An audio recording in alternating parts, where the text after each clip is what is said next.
जय माता दी। हैप्पी नवरात्रि सभी को। तो नवरात्रि बस एक दिन बाद है और आज की वीडियो में हम लोग देखेंगे सरल विधि से नवरात्रि पूजन करना बिना कलश स्थापना किए, बिना जवारे बोए, बिना अखंड ज्योत जलाए कैसे आप सरल विधि से पूजा कर सकते हैं नवरात्रि की। अगर आप वर्किंग वूमन हैं या फिर स्टूडेंट हैं और आप बहुत सारी झंझट जो है वो नहीं करना चाहते हैं, सरल तरीके से आपके पास समय नहीं है, तो आप सरल तरीके से पूजा कैसे कर सकते हैं और पूजा का जो फल है आपको पूर्ण प्राप्त हो। जो भी नवरात्रि का व्रत करते हैं और उनके पास ज़्यादा समय नहीं होता है पूजा करने का, तो इस तरीके से आप सरल विधि से पूजा कर सकते हैं। सर्वप्रथम आप चौकी बिछा लें और उस पर लाल रंग का वस्त्र बिछाकर अपनी अक्षत का आसन देकर माता रानी को विराजमान कर लेंगे और यहाँ पर एक अष्टदल कमल बनाकर हम यहाँ पर कलश स्थापना कर देंगे।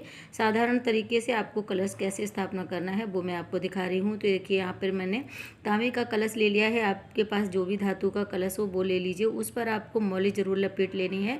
3 या 5 बार हम यहाँ पर मौली लपेट देंगे और उसके बाद हम इसमें एक सिक्का डालकर जल भर देंगे। कंठ तक हमको जल भर देना है। तो यहाँ पर देखिए कंठ तक आप इसमें जल भर दीजिए और उसके बाद आपको इसमें बहुत सारी चीज़ों की कोई भी ज़रूरत नहीं है। जैसे कि वैसे हम जो कलश स्थापना करते हैं तो हम इसके ऊपर नारियल रखते हैं और पंच पल्लव रखते हैं। तो यहाँ पर हम सिर्फ एक पात्र में अनाज भर कर रख लेंगे। आपके पास जो भी अनाज हो, चावल रख लीजिए, गेहूँ और जो भी अनाज आप रखना चाहें वो रख सकते हैं। थोड़ा सा आसन चावल का देकर हम यहाँ पर अक्षत का आसन देकर गणपति भगवान को विराजमान करा रहे हैं।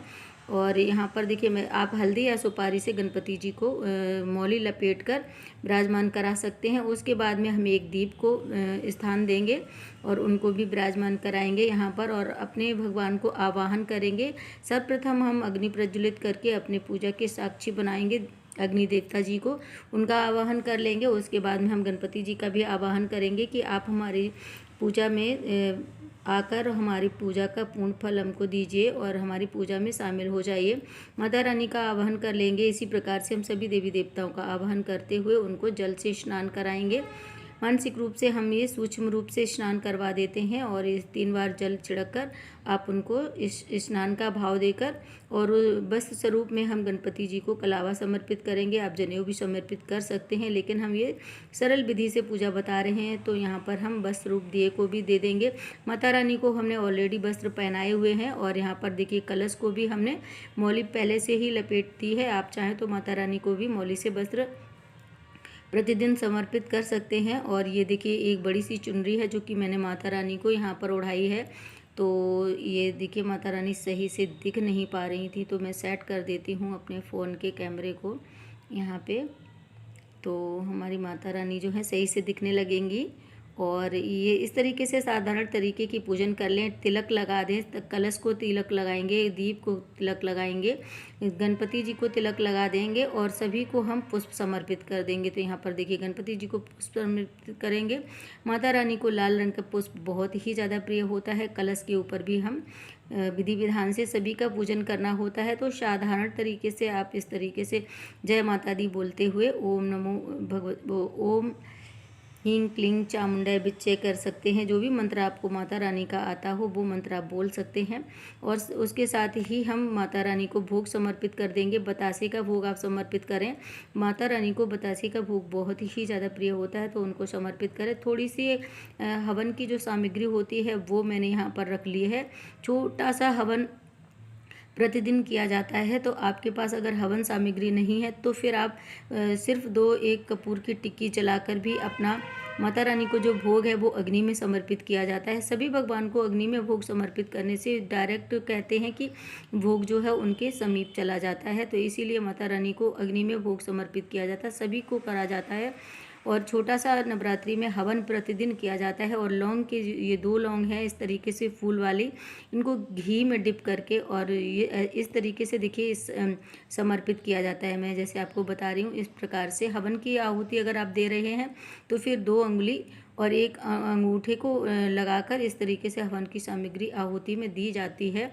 तो ये नियम होता है। और जो अनामिका वाली फिंगर होती है उसको हम नहीं लगाते हैं। तो इस प्रकार से हवन करने के बाद 3 बार आप जल गोल गोल घुमाकर समर्पित कर दें और फिर उसके बाद में हम पूरे माता रानी और कलश सभी को इस प्रकार से 3 बार जल छीट देंगे और जल समर्पित कर देंगे भगवान को। और उसके बाद में अगर आप व्रत कर रहे हैं तो व्रत कथा अगर पढ़ने का समय है तो आप सीधे हाथ में पुष्प रखकर व्रत कथा या सप्तशती जो भी पाठ कर रहे हैं हाथ में पुष्प लेकर, उसके बाद जब पाठ आपका खत्म हो जाए तब वो फूल माता रानी को समर्पित कर दें और माता रानी से अपनी पूजा में हुई त्रुटि के लिए क्षमा याचना कर लें और दक्षिणा जरूर समर्पित कर दें लास्ट में आप।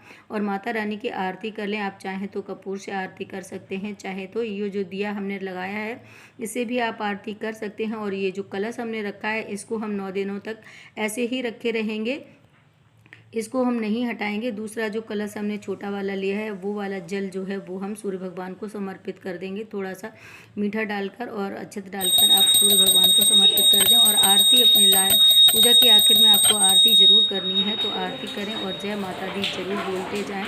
और जो भी माता रानी का आपको मंत्र आए, शीतले शीतलाए शीतला, जो भी देवी सर्वभूते जो भी आपको मंत्र आता है वो बोल सकते हैं। यही सिंपल तरीके की पूजा करके आप अपनी माता रानी को प्रणाम करें, उनसे क्षमा प्रार्थना करें। आई होप की वीडियो पसंद आई होगी तो लाइक कर दीजिएगा और चैनल को सब्सक्राइब कर लीजिएगा। मिलते हैं नेक्स्ट